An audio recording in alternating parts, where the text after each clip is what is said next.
Welcome. I forgot my hat. Oh, well. Welcome, Angry Faithful, to the What the Hell special edition on Sunday, where we had a little thing happen this weekend, didn't we? We did. I'm fairly. You just kind of all of a sudden said, "Hey, let's do a special on a news thing," and I've been kind of out of it a while. Did something happen? Uh, Here's a better question. Why haven't we been on for a week? Were we doing some top secret stuff? No. Anyways, Dude, party hard. I was basically, jamming with Tone Loc. basically what happened was over the weekend, America kidnapped somebody.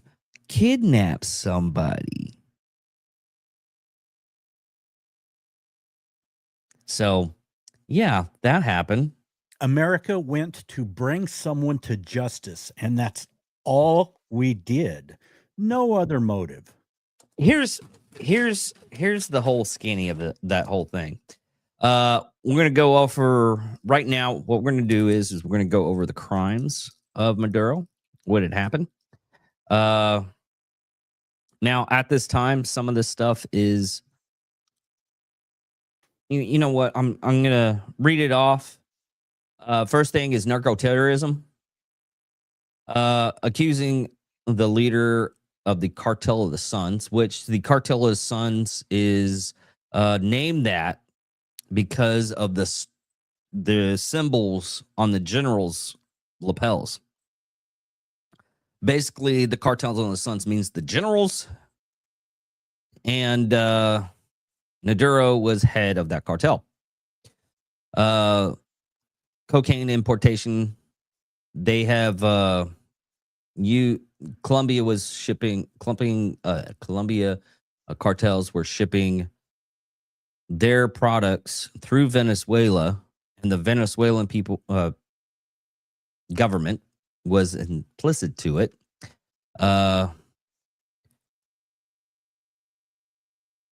Money laundering and corruption, which we all know what happened with that. Violent crimes, crimes against humanity. Now, all these allegations were done not by the administration of this year. It was actually back in 2006, I believe. That's when the ball started going. And then Obama put it up as the Cartels of the Sun as a narco-terrorism organization. In the eve of 2020, Biden's administration put it up as I think $25 million. Yeah, okay, $25 million bond. Whoa, that jumped. Reward. That jumped heavily. Anyway. Reward for capture, and then Marco came out and made the statement during the press conference. We just saved $50 million. Yeah, because they don't have to pay out the reward now. I know. I had all my plans and everything to do that, and gosh, now I can't do that. There goes all my months and months of planning to go to Venezuela and capture them. Which can you go ahead and change your vacation leave with your employer? No, I'll end up doing something else. I'll figure something out.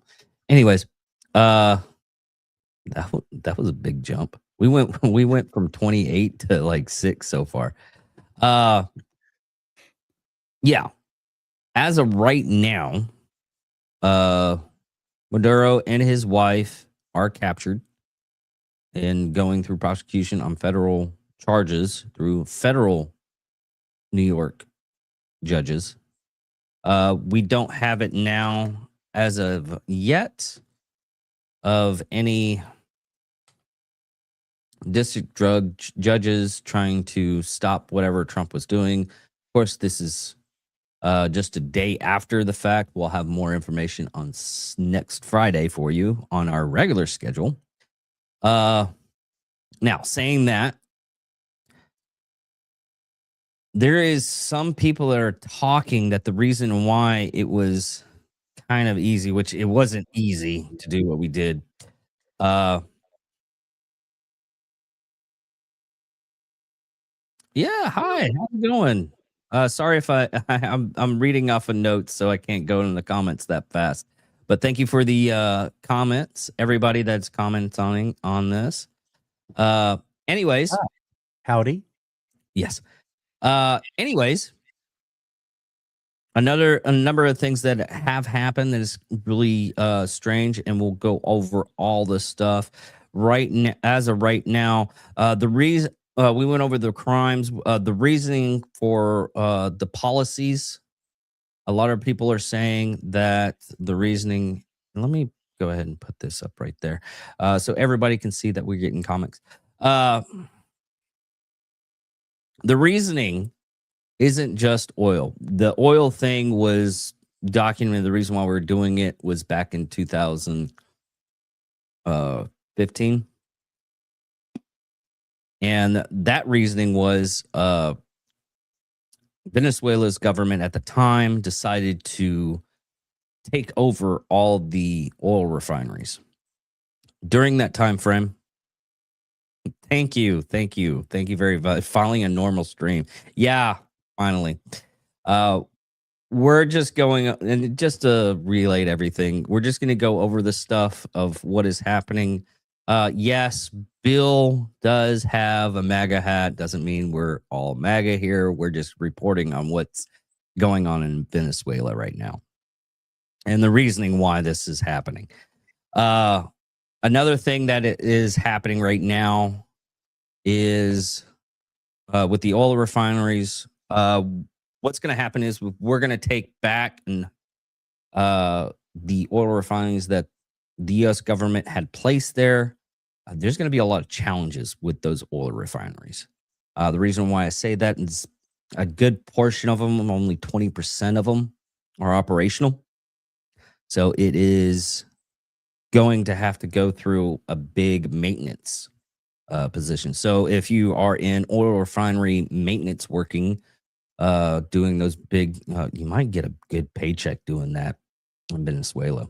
But I would wait at least 6 to 7 months before you start searching those things. Maybe 3 months, because as of right now, the Venezuelan vice president has taken control. Um, I gotta put that in a thing. Hopefully, it deletes it as soon as it goes. But anyways, as of right now, I would look forward to people that are doing that. Oh, it deleted the chat automatically. Thank you. Well, in 2007, that's when Venezuela nationalized. Well, their second wave of nationalization of the oil industry, and they seized control of the last privately owned oil projects. They took over the infrastructure.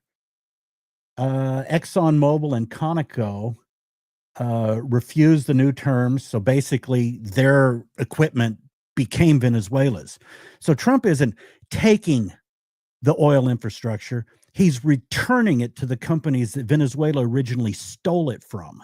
Yeah, and let me look up that real quick. Because someone commented, what was it, 25 5 years since they had any upkeep on them?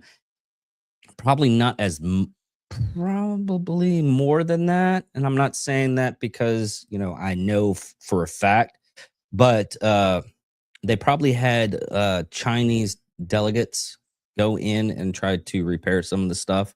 So it's one of those things is we'll know when they find out type deal. But you're right. It has been about 25 years since they had like really good people going in and fixing those plants.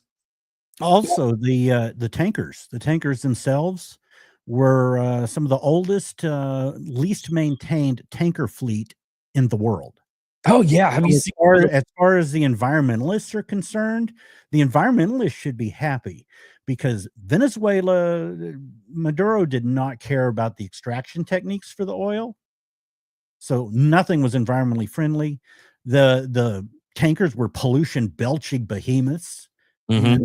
And now we're going to be getting the upgrades to the tankers, upgrades to the equipment. And they say it might take 10-15 years to upgrade the equipment. The big reason that upgrades take a long time in the United States is regulations. Well, they're not going to have the environmentalist regulations controlling Venezuela, and most of them are bullshit anyway. They don't really help the environment. The reason for the regulations is to slow down the process because the environmentalists don't want the oil. Yeah. It isn't to help the environment. Yeah, we also got another comment. So at this point, would it be cheaper to replace them with new and safer equipment, also putting in newer safety standards? Uh, Kind of a tit for tat for that one. Uh, Most of the time, you're going to put in newer equipment anyways, and this is coming from people that I know that actually replace those big machines and everything. What they do is they take the motors on a lot of them and they rewire them.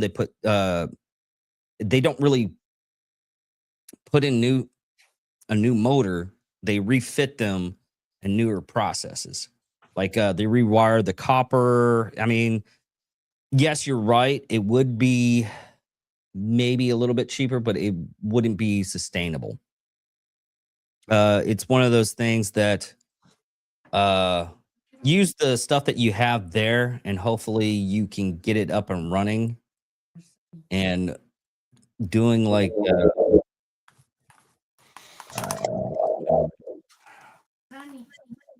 I lost my thought on that one. Uh, Basically, what you're doing is, yeah, okay. So most of the time, wouldn't you more or less keep the old rigs and everything like that, and just hook them up with newer, like motors and other stuff?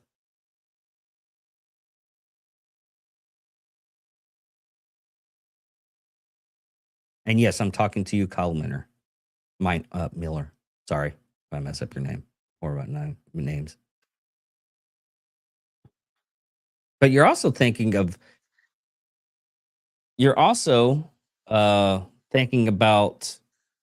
more or less,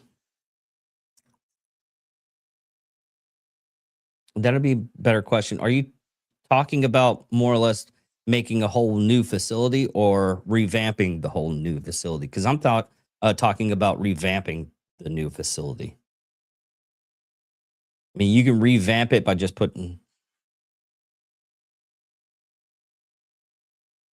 newer and faster equipment. Okay. Okay. Yeah, that would make sense too.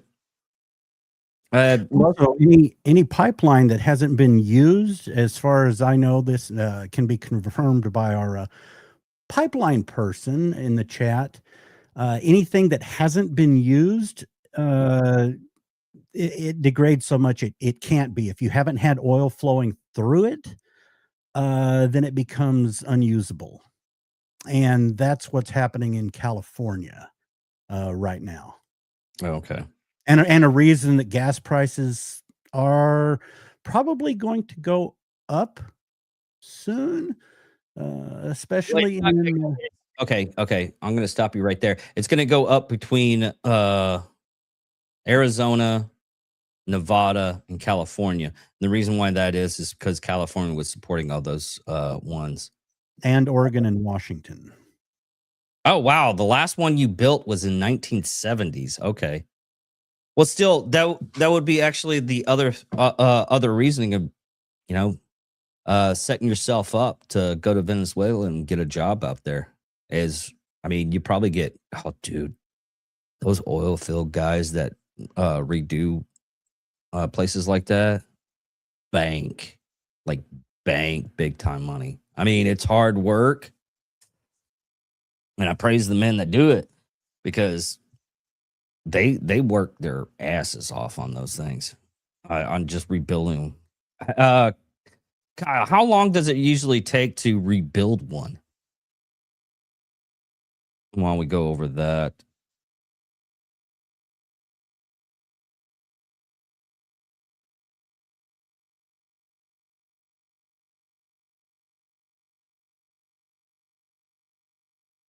Yeah, they are leaving now. I guess you're getting probably about 2 minutes off the time frame. So, It's but expected $6 to $8 a gallon, especially after the Valero refinery shuts down in April. I'm hearing $10. Okay, it takes about 5 to 10 years. Okay, cool, cool, cool. Now that was just the oil stuff. We, there's other minerals and everything deposits that we're trying to get after, and and I repeat, this isn't us US trying to get all this stuff and we're taking over. No, that's not what's going to happen. What's going to happen, and we'll find out probably more about it later on. Probably by the end of the week, probably by Friday when we get back in. Uh, what is going to happen is we're gonna. Trump said we're taking control. Yeah, yeah. A lot of the. Well, I didn't know fully Arizona, but I knew a lot of them were moving to Texas. But a lot of the stuff that's actually happening, going to happen in Venezuela, they're going to. They still have, I think, four more people they have to capture. I mean, That's a really fluid situation. They're gonna have to identify who is militarily still beholden to the narco. That. So, yeah, who knows? Oh, gas prices $1.97. I just filled up in Tulsa 2 days ago. $1.93. really? $1.93 in Tulsa. Man, I bought it like dollar 205. Uh, yeah, we're probably going to take taking over the silver mines. I don't think it's going to be. Oh, in Ohio. Oh, wow. Uh, we're probably going to have mining companies from the U.S. go over there and start mining the silver. But what's going to happen with that, and this is what a lot of people don't understand, is when U.S. companies go over and start mining for like materials such as silver, gold, lithium, all that kinds of stuff, we hire locals to work on those mining companies. So it still benefits those countries. And a lot of people would want what they want to believe is, oh, U.S. is taking care of that. They're going to control it. It's okay, Bill. They're going to control it. So the country's going to basically falter because the U.S. is taking everything. We're not taking anything. Yeah, even with the oil stuff beforehand, before Maduro actually happened to have that, before he took control of those, we were the companies of those oil refineries. Basically, what they ended up doing was they were giving shares to the country of Venezuela. So if those companies went up in price, guess what? The Venezuelan people would have money coming to them because they're selling their oil. That's what a lot of these deals actually happen, and all that. It just irks me, and we'll get into it in a little bit, how the mindset of people believe, hey, guess what? We're stealing everything. We're not stealing anything. We're taking something They already have oil refineries there, which we would give them our Saudi oil is a lot thinner than Texas oil. So when they would get ours is really hard to process. So they would ship it. Our refineries have been tooled to accept that, Our and it would take a lot to retool them. They already accept the heavy crude in Venezuela. The issue is this is going to kill Canada, possibly. Yeah. Because we get heavy crude from Canada for our South Texas refineries, and Carney hasn't wanted to make a deal with us, hadn't wanted to open up and finish the Keystone XL pipeline, which he very well could have done. So our reliance on Canadian oil, just like our reliance on a lot of other Canadian products, as Trump has gone around the world and replaced what we get from Canada, we start getting the heavy crude from Venezuela, Canada, it could kill Canada depending on how much we do, because they don't have a pipeline that's significant to get their heavy crude to other countries around the world. The majority of it comes to us. Okay. That might suck a little bit in the long run, but they'll probably end up making deals after a while. Also, this is going to help the Ukraine war effort because we're going to be replacing Venezuela is going to be replacing the crude that Russia sells. Okay. And Kyle is saying even if we use outdated equipment from the US, it would still be better than what they have now. So we could recycle old equipment that way. Oh, that'd be actually interesting. It's kind of what Elon has done with power by taking closed natural gas plants in Europe, and he brought the components over to create his own power source for Colossus 2 in Memphis. Really? Yeah. Interesting. Another thing that, and we'll go, I don't know if we'll do the Raising Cane's little speech afterwards. But what we're going after right now, after that, is how we actually did do it. And a lot of people are saying that Maduro, and I don't think this is true. This is just a theory on certain aspects. Maduro actually wanted to be captured, was tired of going to one place to another. That's the reason why we also implicated his wife, and she came along with. But with all the damages that we did, I mean, even if it was just a fake show of force, even the Hugo Chavez bombing was classic. Did you hear about that one? The Hugo Chavez bombing? Yeah. Oh, his gravesite or something? Yeah. They were like, while we're here, boom, we're gonna blow this up. That was hilarious. But if you don't know, Hugo Chavez was one that got this all started up. Basically got Maduro to get arrested. But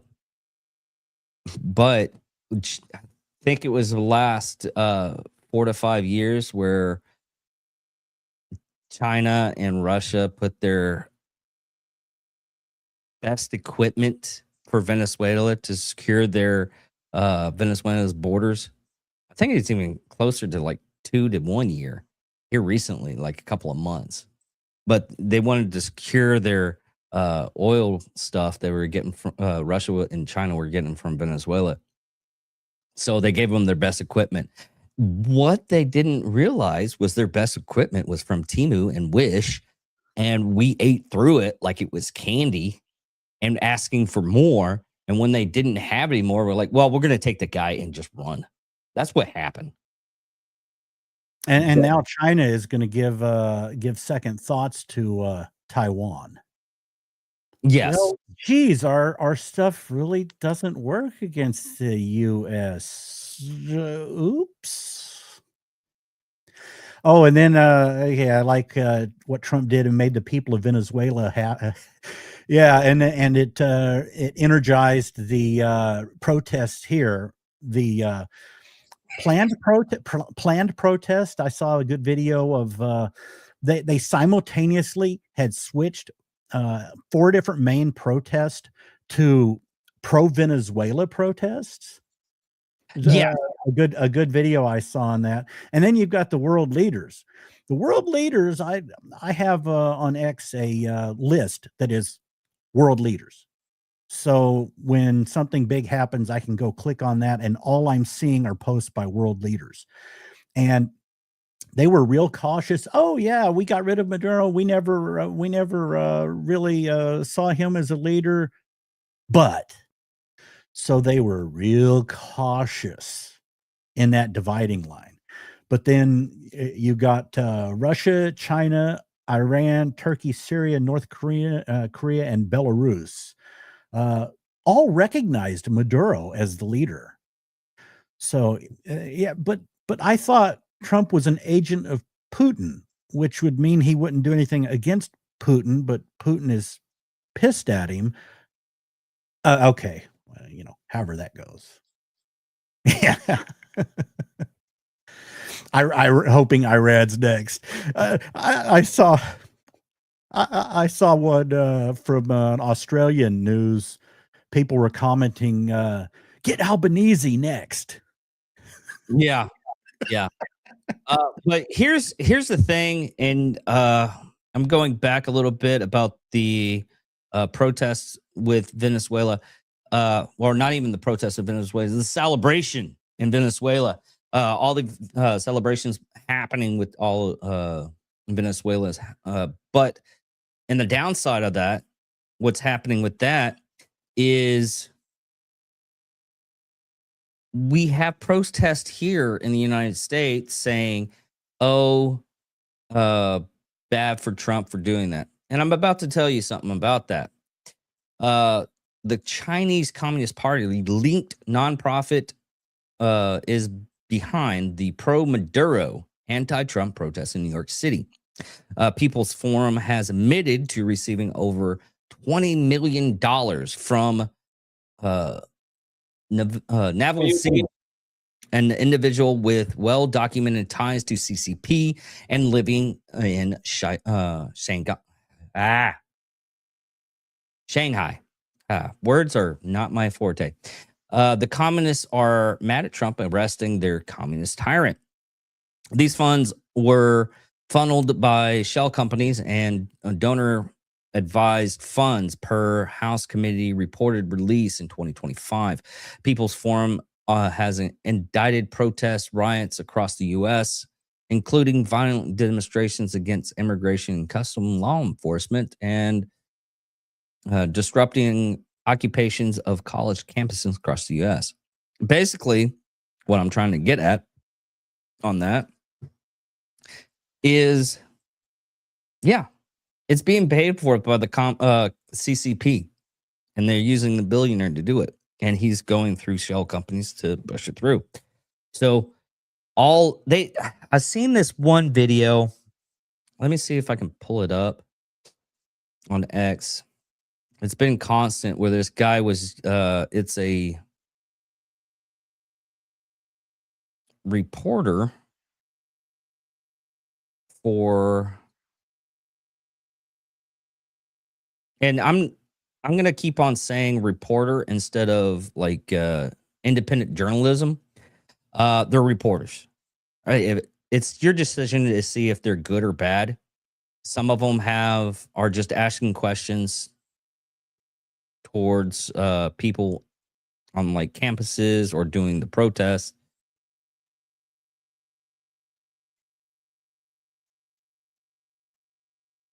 And a lot of these people don't understand they're getting paid to do communist propaganda, which this has been happening for probably since the Reagan administration. And it all started with that, but it started with Yeah, if you have that video, Bill, go ahead and pump it up. Yeah, this is one I watched where they were kind of the planning behind the scenes of the switch to pivot to well, trade in the Palestinian flags for the Venezuelan flags. Ah, A few of us stayed up all night last night once we heard the news, conferring with each other, conferring with other organizers. And by 3:30, 4 o'clock this morning, we put out the call for demonstrations to happen today, Saturday, January 3rd, less than 12 hours after the bombing and kidnapping of the president of Venezuela. You have tens of thousands of people. I think we're in a watershed moment, epic moment, and we should just be raging. We should be angry. We should be in the streets. It's a class war. It's a global war. It's an anti-imperialist war. More than 100 cities on less than 12 hours notice. That's a harbinger of what's coming. We had a demonstration in Washington, and the 50-51. oh wow,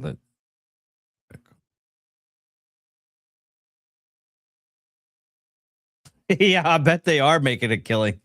We're going to the other one. And off they went. Today, in the early morning of January 3rd, hours after the Answer Coalition and others called these demonstrations today, 50-51 immediately wanted to collaborate. They were saying, we want to co-host this today. The reason the demonstrations went from like 60 at 10 o'clock this morning to like 100 by 11:30 was because of the entrance of these other organizations that have been struggling against Trump, but on more or less on domestic issues. So it's really very, very promising. With us once again on the show, Manolo de los Santos, who's the executive director of the People's Forum and also a researcher with the Tricontinental Institute for Social Research. Manolo. The U.S. is actually a rogue state, that the U.S. has no respect for the UN Charter, has no respect for international law. Dr. Vijay Prashad, the executive director of the Tricontinental Institute. He's an extremely humble man. He is a reluctant politician, and I feel terribly for him as a person. There is nothing in his character that suggests this kind of treatment. Also, people on the left will turn their back on Nicolas Maduro Moro and Celia Flores, and I refuse to do so. Okay, Bill. Thank you for that. Yeah, it's just really funny that here's another thing. Kyle made a good point. The flag companies are probably making a fortune right now, both U.S. flags and well, Eugene, a few of us stayed up on both U.S. flags and Venezuela flags. Here's another thing that's kind of weirded me out, because if you look at those protesters, how do you get the banner that fast? I know some companies can do it fast, but Yeah, and there was I saw specifically one that was 4 different protests in 4 different cities, all having the same printed banners. yeah. Do they have those do they have those banners like made up and ready to go? I wonder if they have their own publishing companies. And he mentioned that we're against the UN Charter. Fuck the UN Charter. Kick them the hell out. Anyway, that's my piece on that. I can believe insiders are helping them, but okay, think about it this way, okay? I can believe the insiders are helping them. I mean, if you can make like a blank slate for any, like, whatever you're going to go for, then you make a banner. You can send those out. But the banners that are saying like, well, I guess you could say that the banners are being made by them at a fast rate, but that's really fast. I mean, you can't have insiders on a dev group takedown of a head of a cartel. How fast was Kinko's when it was around? And you only have to have one person design the banner and then blast it across the country on the internet. maybe to the different publishing companies. maybe about an hour, maybe an hour and a half. Exactly. So all they had to do is they have one person coordinating it, and then go, here, print these, boom, and they could use any printing company. You go down to Office Depot. They could send it to Office Depot, but I'm sure they've got their own, like you said, insider people that are already ready.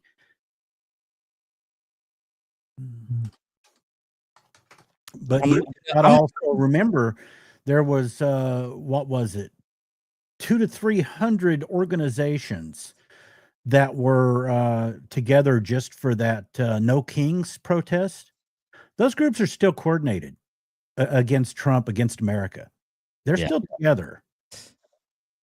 That's that 50501 that showed up in the video, the indivisible 50501. Move on there, and then what's her name of the teachers union? Well, from what Kyle says, it's 3 days, and that's fast. So yeah, I mean, unless you have your own equipment and everything, and I bet you could get it a lot faster, depending on that. Well, if they're already linked with companies ready to print for the other protests. Well, not even other protests. Like all you have to do, okay, those banners, what Trump is doing is bad. It doesn't matter what Trump is doing, as long as you can have it printed out beforehand. It's like a blank thing to whatever Trump says. He could be giving out millions of dollars to everybody. He's like, you know what? Off of all the tariffs and everything, everybody gets $1 million, and they'll still protest. And it's like, whatever Trump is doing is bad. You have that big banner. It's a blank slate universal banner. So I guess it's just like wrapped up, and it's like, oh, we got to dust this thing off. Boom. You know what I'm saying now? Yeah, I think printing and distribution could happen faster than that with a big organization. They're set up. You got to remember the hundreds of millions of dollars that's behind these groups. Yeah, which are depending more on their big benefactors now instead of our tax dollars. Note how far the Democrats' coffers have sunk after U.S. aid was cut. Yeah, see, they would have to have the backing. Kyle's saying that it's about $8,000 for that. So yeah, I had a T-shirt guy, and I think he spent about $5,000 to $6,000. I'm not saying the same thing, but it takes a lot to do that type of stuff. Hell, the cheapest T-shirt printer with just ink, that cost me about $3,000, which I still need to find and hook up and maybe one day make T-shirts. But in 2026, investigations and financial reports show that the No Kings movement and the partner organizations are backed by an estimated $294 to $300 million in funding. oh wow. I think they can afford to print some signs quick. Yeah. Okay, and now what we're going to go over is the Raising Cain speech. On this speech, I have to say this, okay? And I said this last night. I don't know how each of those people that were in that shot and the press didn't say, sirs, could you like calm down a little bit? Because you'll all have hard-ons. I'm surprised each person in this, and we'll show it right now. I'm surprised each of these people didn't have hard-ons. Can I add one other thing, an answer to a statement that you just made before we start this? Yeah, go ahead. As far as the signs, how? No Kings movement achieves rapid signage production through a combination of professional partnerships, decentralized digital resources, and hyper-local community efforts, professional and rapid response printing. National organizers utilize established commercial networks to ensure high-quality signage. Rapid turnaround shops. Groups partner with professional sign shops like Yard Sign Plus, which offers proofs within 1 hour. and same-day production for bulk orders.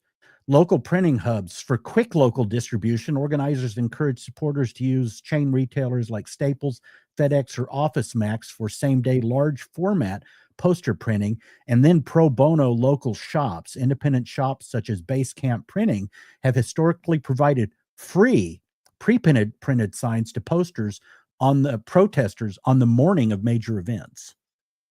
Yeah, okay. So, well, they actually, okay, and we'll get into that this real quick so we can show this video because it's a long video, everybody. It's about 10 minutes long, so just bear with us. Yeah, it's probably a big, massive factory shop. Exactly, Kyle. But the No Kings protest was actually like 2 weeks, so they still had prep time. But I think they might have like a massive factory shot that just pumps these things out within like a couple of minutes. The No Kings protests, the root of it started in November the previous year. Yeah, So see, it is still going. I did an analysis on that where we were thinking that, oh, No Kings is gone, and analysis with Grok, he said that don't count that out, and he went into detail about how they are still organizing behind the scenes. So it is still going and growing. I like that. Dan. And just like that, liberals hate Hispanics. That's a good one. Thank you very much for that. But we're going to go with this video real quick. Thank you, Mr. President, and good morning. Last night, on the order of the President of the United States and in support of a request from the Department of Justice, as the President said, the United States military conducted an apprehension mission in Caracas, Venezuela, to bring to justice 2 indicted persons, Nicolas and Cecilia Maduro. This operation, known as Operation Absolute Resolve, was discreet, precise, and conducted during the darkest hours of January 2nd and was the culmination of months of planning and rehearsal, an operation that, frankly, only the United States military could undertake. What I'd like to do this morning is talk you through some of the preparation and the details without compromising any of our tactics, techniques, and procedures. There is always a chance that we'll be tasked to do this type of mission again. Our interagency work began months ago and built on decades of experience of integrating complex air, ground, space, and maritime operations.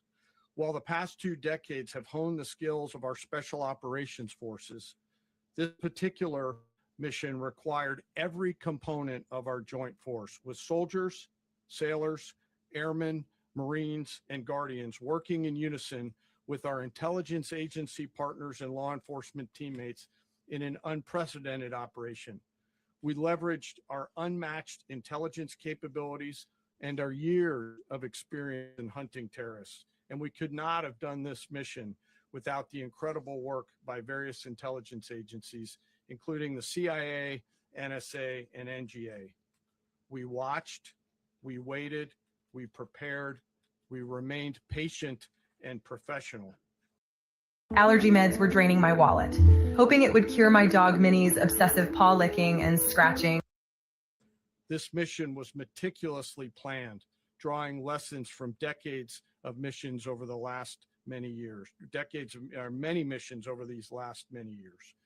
This was an audacious operation that only the United States could do. It required the utmost of precision and integration within our joint force. And the word integration does not explain the sheer complexity of such a mission. An extraction so precise, it involved more than 150 aircraft launching across the Western Hemisphere in close coordination, all coming together in time and place to layer effects for a single purpose: to get an interdiction force into downtown Caracas while maintaining the element of tactical surprise.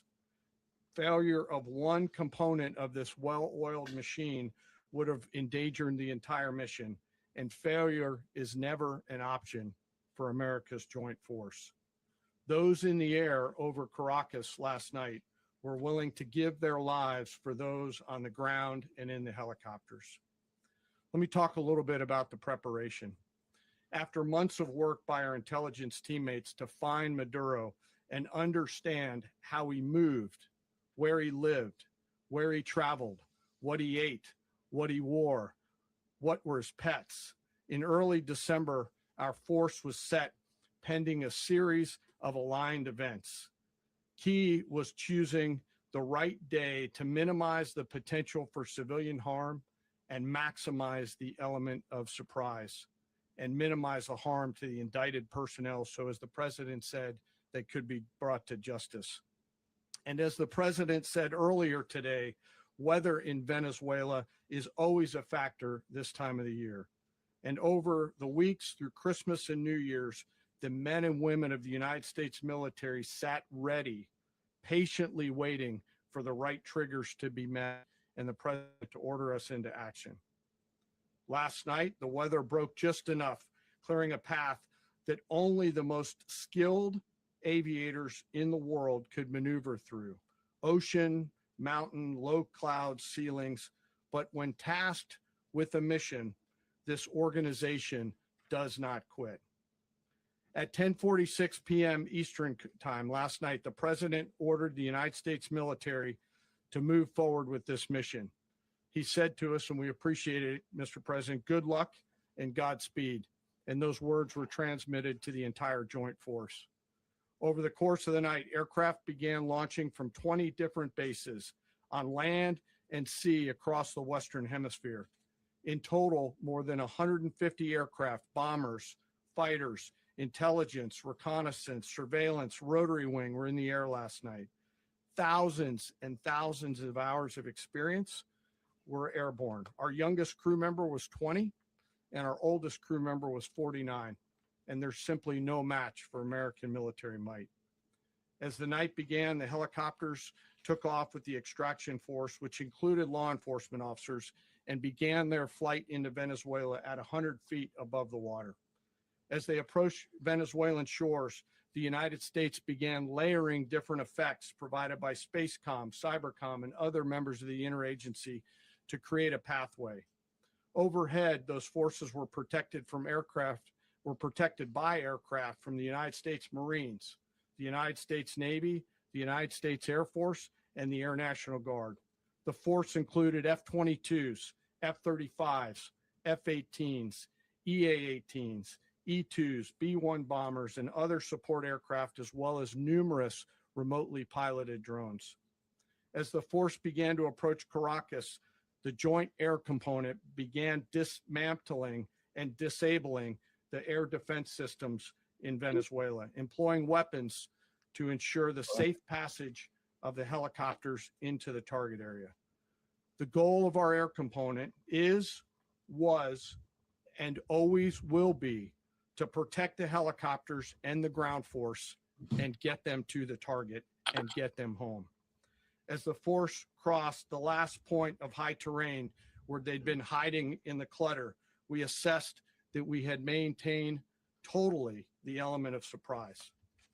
As the helicopter force ingressed towards the objective at low level, we arrived at Maduro's compound at 1:01 a.m. Eastern Standard Time, or 2:01 a.m. Caracas local time, and the apprehension force descended into Maduro's compound and moved with speed, precision, and discipline towards their objective, and isolated the area to ensure the safety and security of the ground force while apprehending the indicted persons.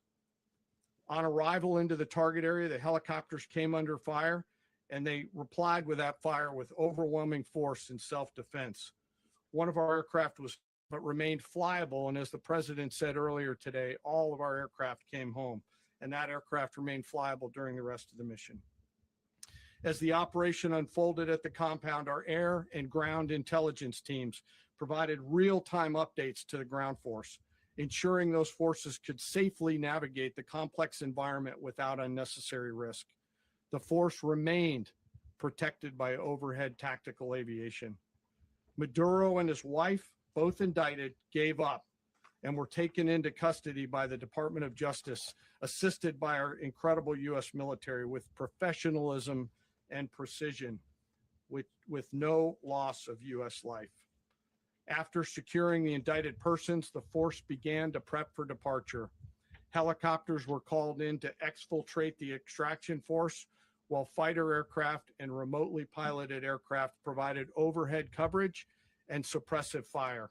There were multiple self-defense engagements as the force began to withdraw out of Venezuela. The force successfully exfiltrated and returned to their afloat launch bases, and the force was over the water at 3:29 a.m. Eastern Standard Time with indicted persons on board. And both Maduro and his wife were embarked aboard the USS Iwo Jima. In closing, what we've witnessed today is a powerful demonstration of America's joint force.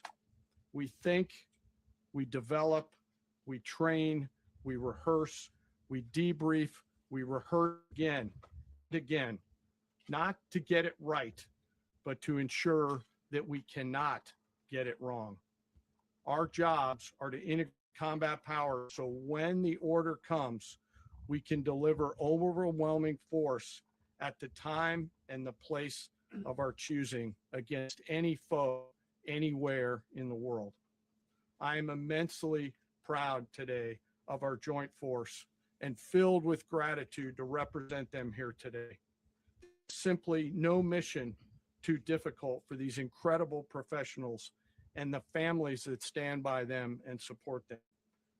As we stand here this morning, our forces remain in the region at a high state of readiness, prepared to project power, defend themselves, and our interests in the region.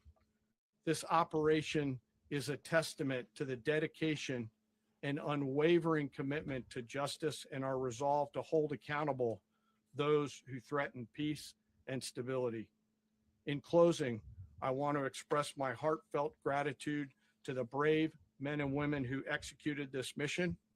Their courage and tireless commitment to our nation are what makes us strong. Thank you, Mr. Secretary, and thank you, Mr. President.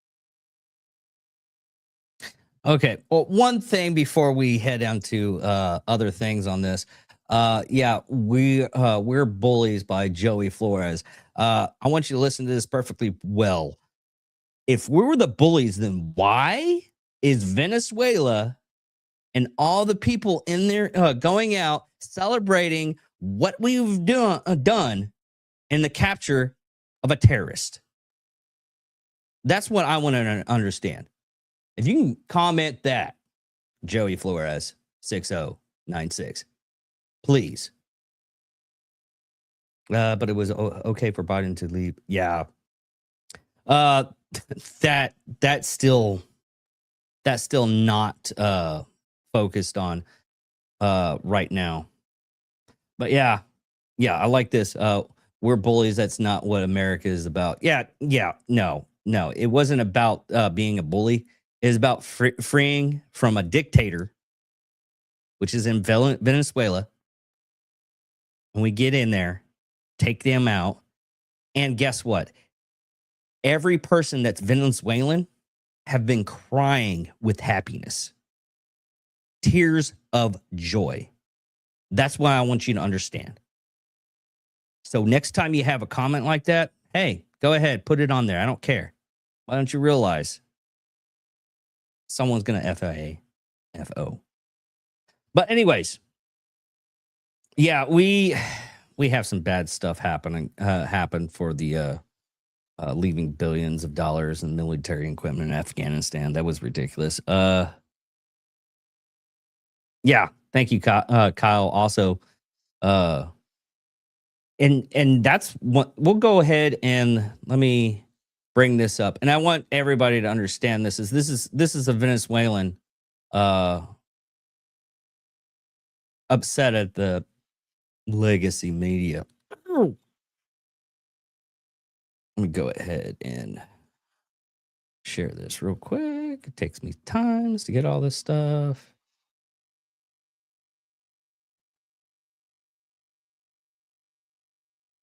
Dear American media, please stop using these three phrases in your Venezuela coverage because you're not being neutral.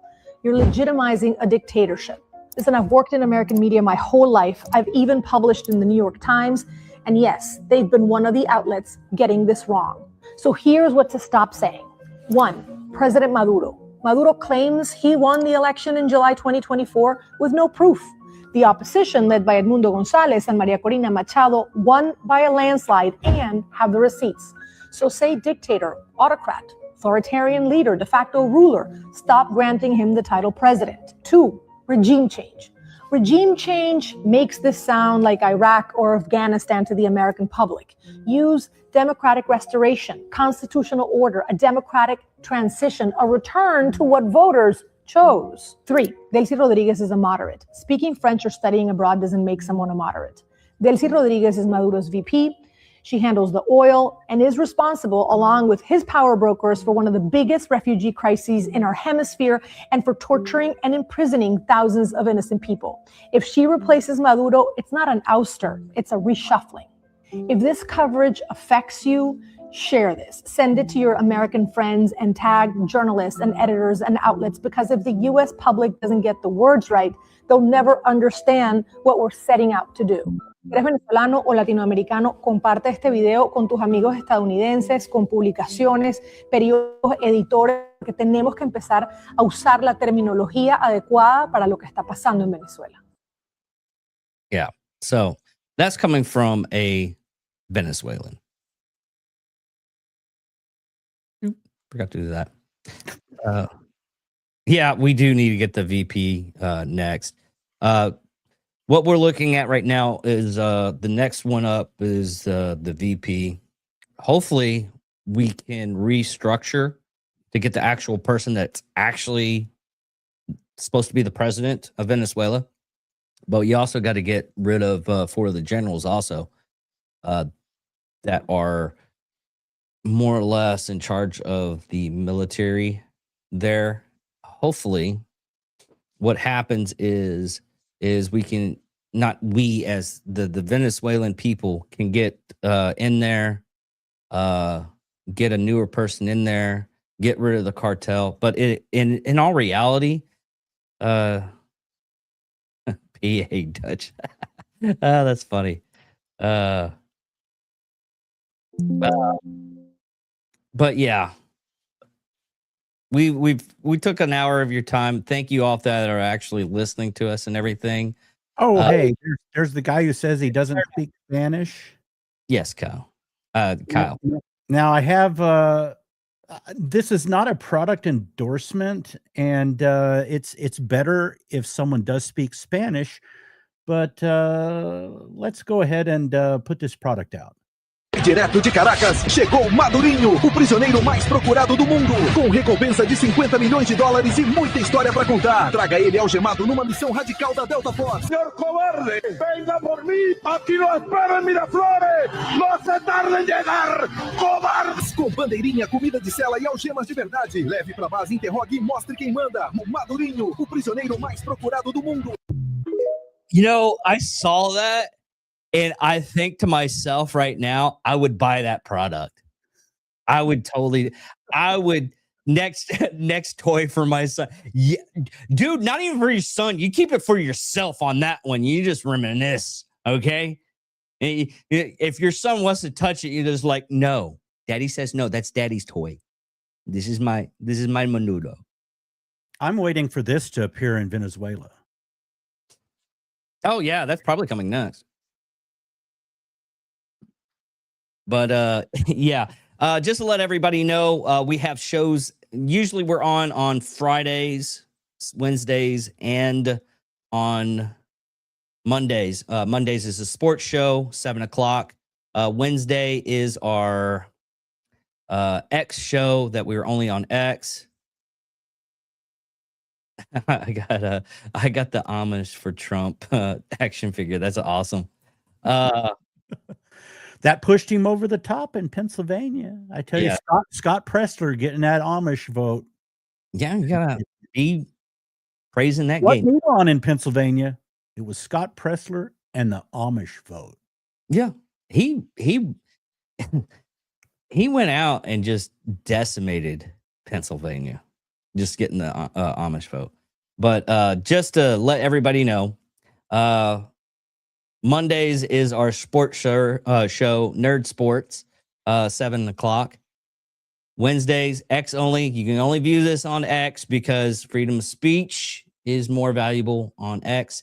And also, Fridays are political banter, which this coming week we are going to go over the Iran stuff. Because I wanted to do like a whole big show for today, and we only have an hour for this. So, but also, just to let everybody know now, the most information that Venezuela is getting their stuff from is from X now. They're going to have pilot programs for Starlinks to get internet to people. Free Starlink for 30 days. Yeah. So some people are actually helping out the world instead of destroying it like some other side. Just saying. And if you have any suggestions for topics, something you'd like for us to cover, throw it in the comments. Yes, absolutely. I look at the comments all the time. Nobody else does. And I get shit on from a lot of people. But the only thing about the comments for me is David always says hey, check out the comments we got from TikTok. And I go, I don't have that Chinese spyware on my phone. It's America's spyware in there.